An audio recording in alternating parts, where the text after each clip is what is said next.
So f and g are functions.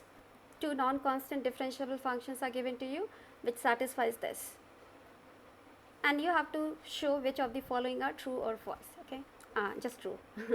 So let's see this. So if you have f prime of x is equal to, okay, so if I just write it that, okay, so actually I can split it up, right? So basically what is given to you is a differential equation, है ना? It's a differential equation given to you. What do you do when you get a differential equation and you want your f of x or g of x or relation between them? You try to solve them, है ना? You try to solve them. How do I do that? Okay. तो यहाँ पे क्या है कि यहाँ पे g of x है, यहाँ g prime of x है, यहाँ f prime of x है, f of x इधर है, तो हम क्या कर सकते हैं? हम e to the power f of x को इस साइड ला सकते हैं, है ना? ला सकते हैं, क्योंकि अगर हमें e to the power negative f of x से मल्टीप्लाई कर दूँ, जो कि मैं कर सकती हूँ because exponential function is always positive, तो क्या आ गया मेरे पास? अगर मैंने e to the power minus f of x से मल्टीप्लाई कर दिया तो आपके पास ये इक्वेशन आ गई आपके पास. ओके, अब स्टिल मोटिव क्या है मेरा? इसको सॉल्व करना. तो क्या करें और क्या करें?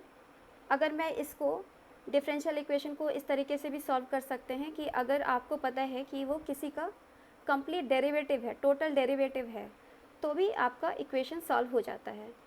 तो हमने क्या किया? हमने दोनों को एक साइड हम लोग लेके आ गए.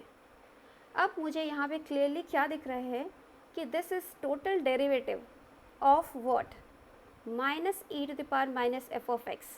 ओके, देखते हो आप? इसका डेरिवेटिव निकालो. What you get? Okay, you get e to the power minus f of x into minus of f prime of x. Okay, इसका डेरिवेटिव इसके बराबर आपका आएगा. ओके, और इसका डेरिवेटिव, ओके, ये पूरा e to the power, so you will get a plus, okay, minus of that. So g of x is equal to 0. अब अगर इतना काम हमें समझ में आ गया कि this is total derivative of this function, that means we are almost done. क्योंकि अब मुझे पता चल गया कि this inside thing is nothing but a constant, है ना? कांस्टेंट का ही तो डेरिवेटिव 0 होता है. तो आपके पास क्या आया? Minus e to the power minus f of x plus e to the power minus g of x is equal to constant. क्या कांस्टेंट है? We don't know. Okay, so now what should I do? अब हम लोगों को इनकी additional चीज़ें use करनी चाहिए. क्या दिया इन्होंने कि f of 1 and g of 2 is 1. Okay, इन्होंने दे रखा है f of 1 is equal to g of 2 is 1. इसको यूज़ करें 1 by 1.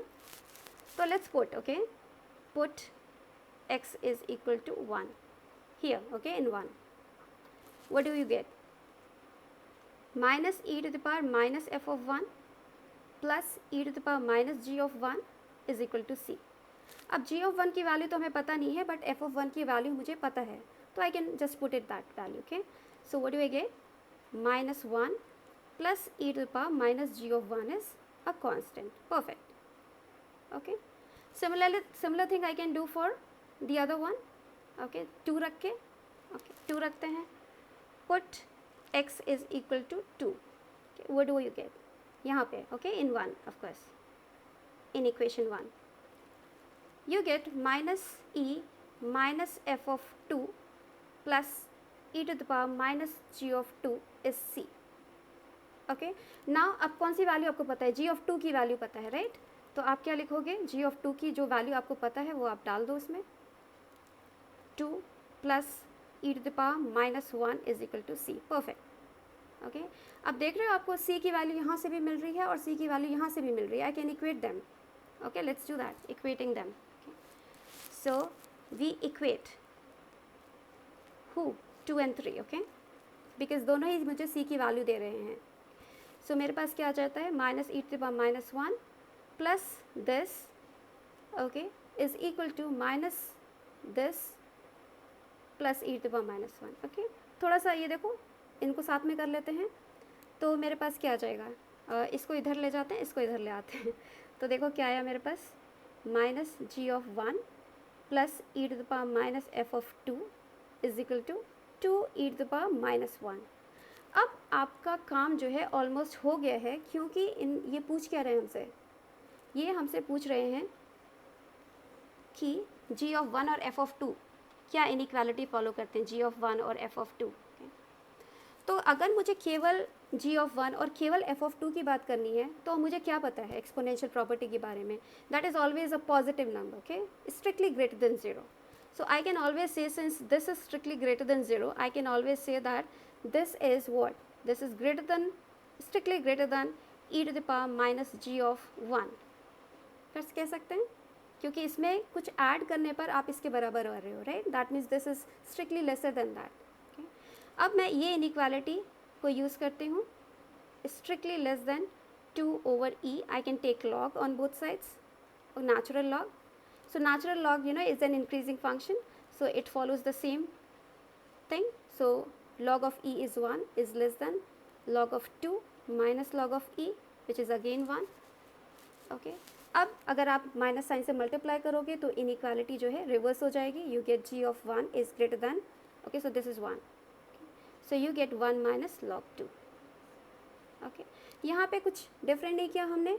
Okay, exactly same thing we would have done अगर मुझे f ऑफ -2 का भी चाहिए होता limit.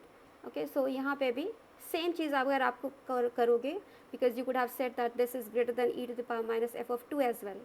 Okay, you will end up in getting just the same thing. Okay, so f of 1 is greater than 1 minus log 2. F of 1 is greater than okay, so I have just missed, okay, one of them is f. Okay, so this and g of 1 is also greater than, okay, I have messed up in the writing the options, you just check. Okay, these two are the correct options. Okay, so in order to shoot this problem, what weapons did we use? Just that, how do we solve a differential equation, writing it in form of exact differential equation, and secondly, that knowing the fact that my exponential function is always positive or strictly greater than 0.